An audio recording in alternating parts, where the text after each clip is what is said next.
Right, I guess we'll make with the engagement. Alrighty. So, tonight's Torah portion is going to be Parsha Nitzavim, and we'll talk about that in a few minutes. I'm kind of going to do something impromptu, since Yom Teruah, what is known around the world as Rosh Hashanah. Can y'all hear me back there? Okay. Begins Sunday evening and it ends Monday evening.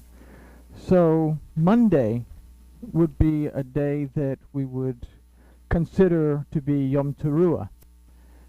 Now, the reference for this day is found in Vayikra 23, verse 24 and 25.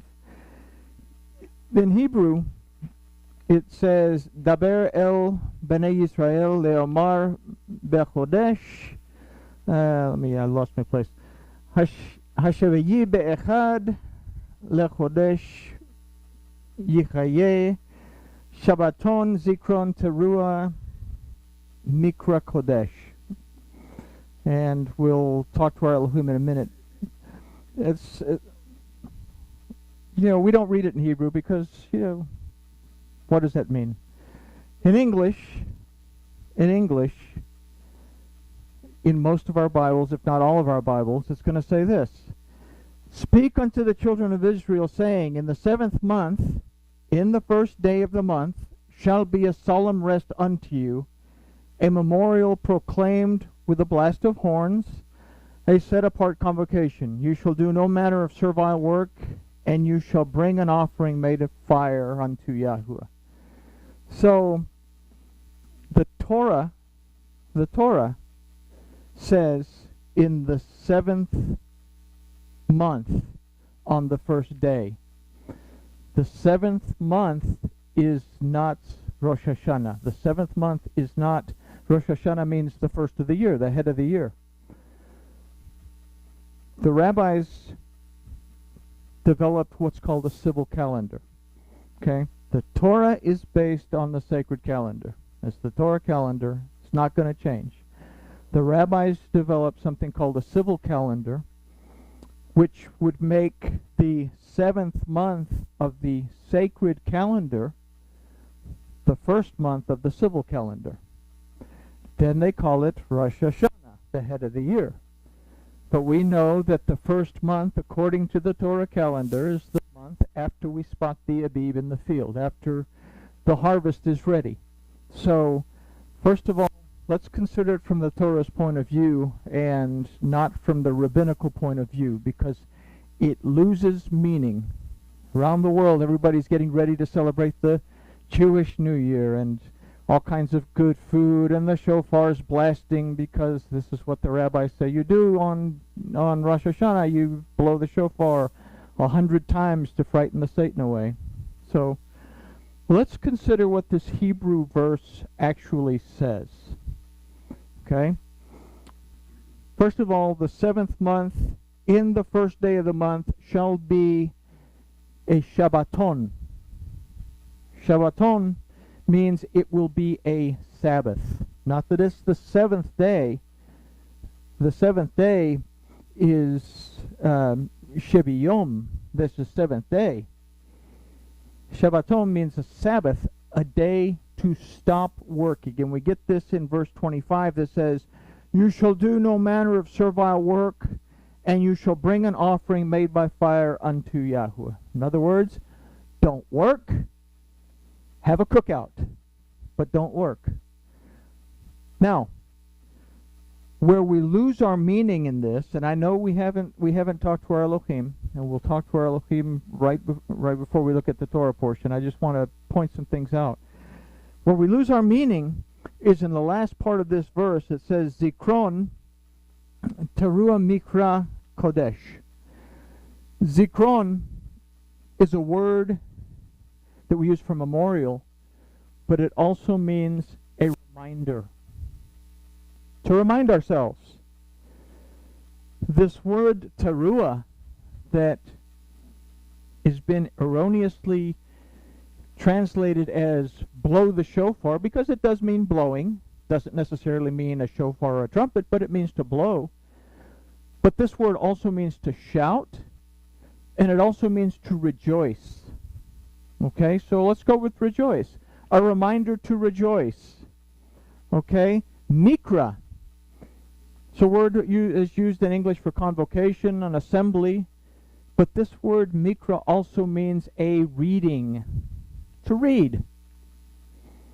And then we have kodesh. Kodesh, that in our English Bibles is going to be translated as holy. We said there's really not a word for holy in Hebrew. This is a word that comes to us from the Greco-Romans, because you have to deify everything. Kodesh means to set something apart, to separate something, or to dedicate something. So what do we have in this? Literally, what this says is that this will be a reminder to rejoice in a dedicated reading. A reminder to rejoice in a dedication of reading. So, what does that have to do with the shofar? We should blow the shofar prior to Yom Teruah. Even though it doesn't say to blow the shofar here, let's consider what this is actually telling us. If we say the rejoicing over a dedicated reading allows us to make a choice. In Shemot 19, verses 5 through 8,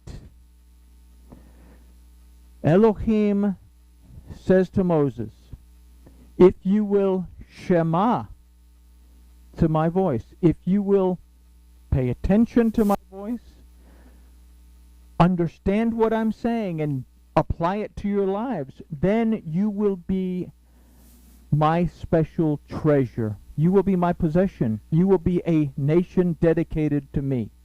Is literally what this verse says in the Cliff Notes version. What the children of Israel said after Moses passed this on to the elders, they said, everything that Yahuwah Eloheinu has said, that we will do. Then they gather at Sinai, and the shofar blasts, and in the shofar is the voice of Elohim speaking the 10 Commandments to the people. Amongst the lightning and the thunder, a shofar blast from heaven. Nobody was blowing it. Elohim himself was speaking through the shofar. And he set out the 10 Commandments. At the end of this laying out of the 10 Commandments, the people go to Moses and say, we cannot hear this, because if we listen to it, we will die. You listen to it for us. So, what does that have to do with this verse that says that we are to take a day on the 7th month, the first day of that month, and make it a Sabbath? Relax. Don't do anything on this day. Put some steaks out on the grill. Sit down and dedicate yourself and rejoice over reading the Torah. Why would that be important? Because 10 days from Yom Teruah is Yom Kippur, the Day of Atonement. The day that the whole golden calf incident took place because the people didn't listen to the commandments of Elohim, and they went south on them. And because they did, they had to make atonement for that because they wouldn't listen. They depended on somebody else to listen. Why do we dedicate ourselves to reading on this day, reading the Torah? It's because we have to make a choice. Am I going to hear the voice of Elohim from his shofar? Or am I going to depend on somebody like the rabbis who tell us that Rosh Hashanah is the first of the month, or the first month of the year? Am I going to listen to somebody tell me what the Torah says? Now, I'm not saying we don't need teachers. I talk myself out of a job.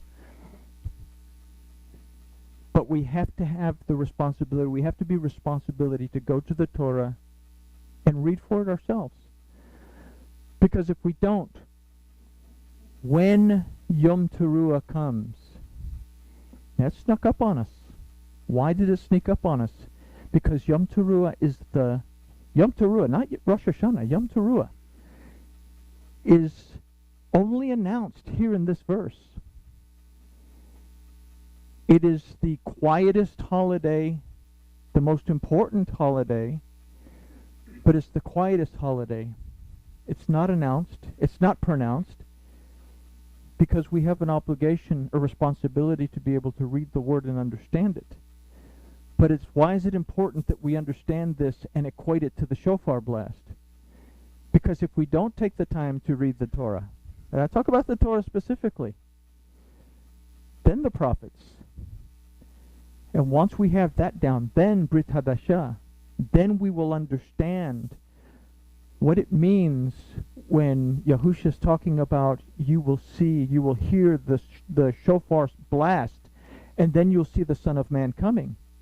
Because if we can't recognize the voice of Yahuwah Elohim, then how are we going to recognize his voice when it matters, when the shofar blasts and Mashiach is finally arriving, and the time is now for us to begin preparing to make teshuvah and preparing for the onslaught that's about to take place.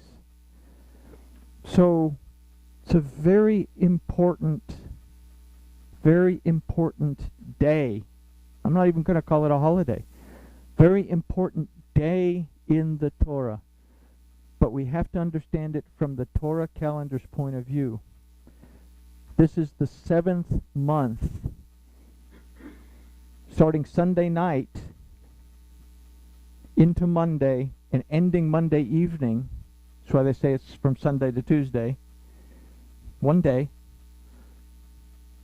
is Yom Teruah, where we have to take the time to stop what we're doing and understand the word of Yahuwah Elohim for ourselves in order for us to be able to process and understand what will happen from this point on. So we don't do a lot, or we're not doing a lot for Yom Teruah this year. Last year we had people. We celebrated in a different way. This year it came. And I have to confess myself that I really wasn't looking for it. We have to be able to do better than that. And if I'm an example that I wasn't looking for it, then let me be an example to you of what not to do. Okay?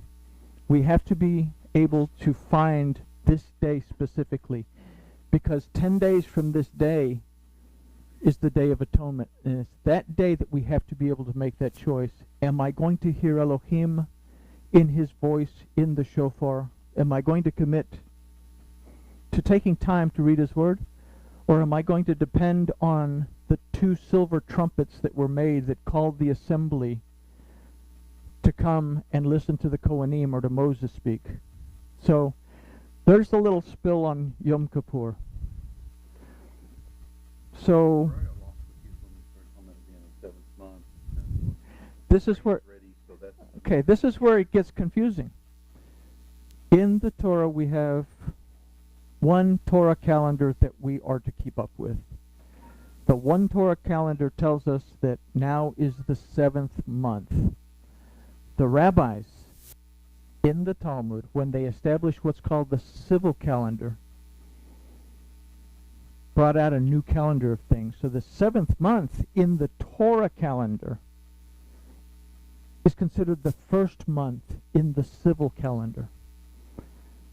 And this is why people get it all confused. One pastor got it so confused that he told his congregation that Passover and Sukkot were in the same month, because Passover is the 7th month of the civil calendar, but it will always be the first month of the Torah calendar.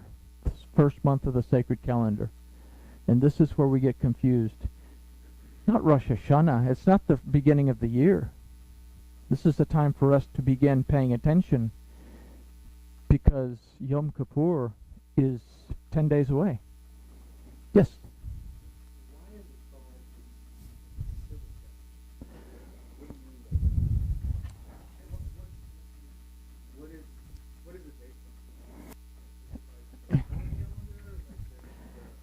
The rabbis, like everybody else, went to a solar-based calendar. The Torah calendar is a moon-based calendar. So they went to something that is 364 days a year, whereas the Torah is based on a 354-day cycle. So they shot these dates all out of whack. So they came up with a calendar that would match their solar calendar so that they could fall on track with their feasts and festivals within this period of time. Which doesn't make sense, because Passover is always going to be on the 14th day after the Abib is sighted. But it's not even called Abib anymore. We call it the sighting of the Abib. It's not even called the month of Abib. Now it's called the month of Nisan. So it's a mess. So if we're going to seek Elohim, then wouldn't it be best to do it according to the calendar that he established in his Torah, as opposed to depending on a calendar that was established by the rabbis and written in the Talmud? So that's basically that's the spill on Yom Teruah. And what has taught me this year is that I need to be more perceptive to its coming. Yeah, sure, I study all the time, but there's a day that's dedicated specifically for looking at particular scriptures and understanding. And I will bring a list of that on Tuesday for you. And the notes from this little mess here, I didn't really take any time to type it up. Huh? Well, Tuesday is the end of it. Monday, from Sunday evening to Monday evening, is Yom Teruah. Okay? So Tuesday I'll bring the information. I'm sharing this with you now so that you'll have it for the day that we don't meet. So, but let's talk to our Elohim, and then we'll take a look at Parsha Nitzavim, which may play into this a little bit. I don't know. Master Yahuwah, we thank you for your word. We thank you for the times that you have set apart for us to pay special attention to you. We thank you, Master, that you have given us your commandments and have commanded us to look for your voice. And tonight we ask that you'll open our eyes, open our ears, and open our hearts so that we can see, hear, and understand what your word tells us. We thank you for it. In the name of Yahushua. Amen. All right. So, this Torah portion, which consists of Devarim 29:9 through 30:20, and we're going to do this by verse all the way through all of these. There's like 5 parts to this, and they're all over here, so we'll probably be here until 2 o'clock in the morning. No, just joking. But this Torah portion contains perhaps the most fundamental principles of our faith and our walk with Yahuwah Elohim. The word Nitzavim means to stand erect. It represents what we are when we are in our best and established state of being. So Nitzavim means to stand erect. It means when we are at our best. This Torah portion encourages us and hopefully inspires us to seek to live in this state of being. And we're told that this state of being is not too hard for us to accomplish and or maintain. So throughout these verses, the term Elohecha is used, which is telling us what? That this is a personal conversation. This is between Yahuwah Elohim and us directly, even though it's Moses that's speaking it. This is directly to each and every one of us as individuals. Now, it's also going to tell us that each and every one of us as individuals, that the choices that we make in our lives are going to affect our personal and intimate relationship with Yahuwah Elohim. So, even though this study is going to focus on Devarim 30, 15 through 20, I took just a few of these extra verses out for us to understand the complexity of this Torah portion as a whole. That it comprises our unity with each other and with Yahuwah Elohim by and through His Torah. And this is found in Devarim 19, 9 through 12. It says, "You are standing," there's Nitzavim, "this day, all of you, before Yahuwah Elohecha, your heads, your tribes, your elders, and your officers, even all the assembly of Israel." Now, it says this day. So, when we read this, we have to understand that this day is actually the day that we're reading it. We are standing before our Elohim this day. "Your little ones, your wives, and your stranger that is in the midst of your camp, from the hewer of your wood to the drawer of your water." And this is a very important statement. We're not going to get into it, but keep in mind that when they crossed over the Jordan, they made a covenant with Gibeon, who disguised themselves, and Gibeon became the hewers of wood and the bearers of water. So, but that's a totally different thing. We'll talk about that someday. "That you should enter into the covenant of Yahuwah Elohecha and into His oath which Yahuwah Elohecha makes with you this day, that He may establish you this day to Himself for a people, and that He may be to you a mighty judge with the authority to redeem, deliver, and restore you." In the Hebrew it says that He may be to you an Elohim. "As He spoke to you, and He swore to your fathers, to Abraham, to Isaac, and to Jacob." Then, this Torah portion also illustrates to us the practicality and the ease of living according to the Torah. And this is Devarim 30, 11 through 14, that says, "For this commandment which I command you this day is not too hard for you, neither is it far off." So it's not too difficult to keep. And that is something that I hear a lot. Well, we can't keep all that Torah stuff. It's too hard. They couldn't even keep it. And you would ask them, well, you know, this is a horrible thing to say, but I'll say it. "Can I sleep with your wife?" And the guy would get all bent out of shape. "What do you mean, can you do that?" "Well, if it's too hard for me to keep," and this comes from the South African guy, "if it's too hard for me to keep, then it should be okay for me to do that, because that's part of the, what you call the Old Testament. It says don't commit adultery, don't commit fornication."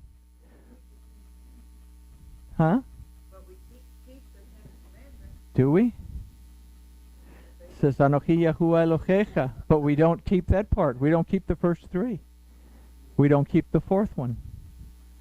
But anyway, so verse 11, "For this commandment which I command you this day is not for too hard for you, neither is far off.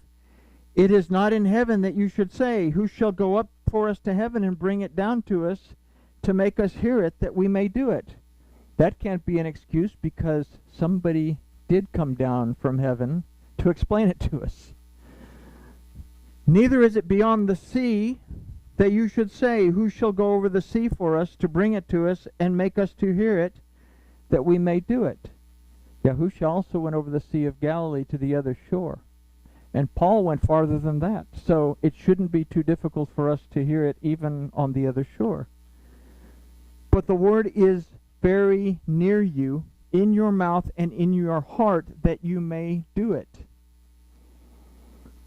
So this study of this Torah portion, keeping what we've read in mind, will focus on the following set of verses that conclude this Torah portion.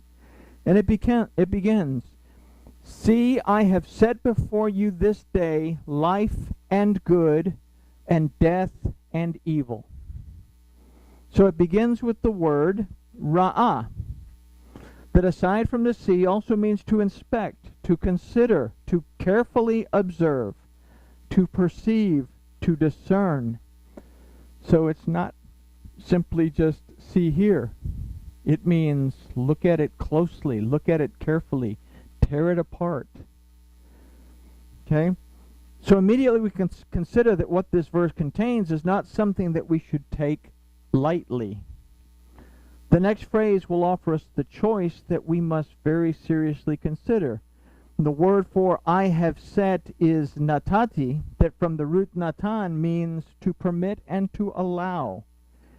This is what we have to take to heart. We are permitted and allowed to choose this day life and good and death and evil. We are permitted to choose. This isn't forced down our throats. If we keep this in mind, the words this day, then we have to consider that this is a choice that we make every single day of our lives. Consider that life is in the same grouping with good and that death is in the same grouping with evil. So as we'll see in the following verses, yoking ourselves to Yahuwah by and through his instructions will always yield life, whereas the wage of sin will always be death. Now, verse 16 says, in that I command you this day to love Yahuwah Elohecha, to walk in his ways, and to keep his commandments, and his statutes, and his ordinances. Then you shall live and multiply, and Yahuwah Elohecha shall bless you in the land where you go in to possess it. So we start with the phrase, in that I command you this day. It should actually read, after I command you this day. After I command you this day. Which is more specific to the word asher, which more specifically means after than in. So in considering this phrase, as such, we can consider that this is establishing the precedent to choose based on the information that will be relayed in the book of Devarim. After I tell you this, then you have to make up your mind. So I'm establishing that precedent is basically what Moshe's doing. This makes this book, Devarim, particularly valuable as a resource and a guide to us. The word for I is Anochi, that although we understand that this is Moses speaking, we also have to keep in mind that Yahuwah began the Ten Commandments with the statement, Anochi Yahuwah Elohecha, meaning I am Yahuwah your Elohim. So if we say that Moses is the voice of Yahuwah, then we have to consider that what is being spoken is directly from Yahuwah, and it is Yahuwah, not Moses, who is offering this choice and conveying the message. All he is doing is passing on what was given to him in the first 4 books of the Torah. So it is the word of Yahuwah that Moses is speaking at this time. So with this in mind, let's consider the next word, which is command, from the word mitzavecha. The root of this word is zavad, that aside from command means to give charge over. In essence, this word is saying, you have control. You have control. We have control to love Yahuwah Elohecha, to walk in his ways, and to keep his commandments, his statutes, and his ordinances. The choice is and always will be up to us to do so. Now the word for love in this verse is achava, which is an interesting word. This Hebrew word is very specific. It refers specifically to the human love that we feel, because we cannot conceptualize in our minds what love is unless we direct it towards something. I can't sit in the chair and say, what does love feel like? I have to bring into my mind something that I love, and then I feel love. I can sit in my chair and say to myself, what is anger? And I can conceptualize what anger is without having to get angry. But love I can't really feel love unless I point it towards someone. So a love only a human being can have. So if we consider the 10 Commandments, we're going to find that only 3 of these commandments refer to our belief and our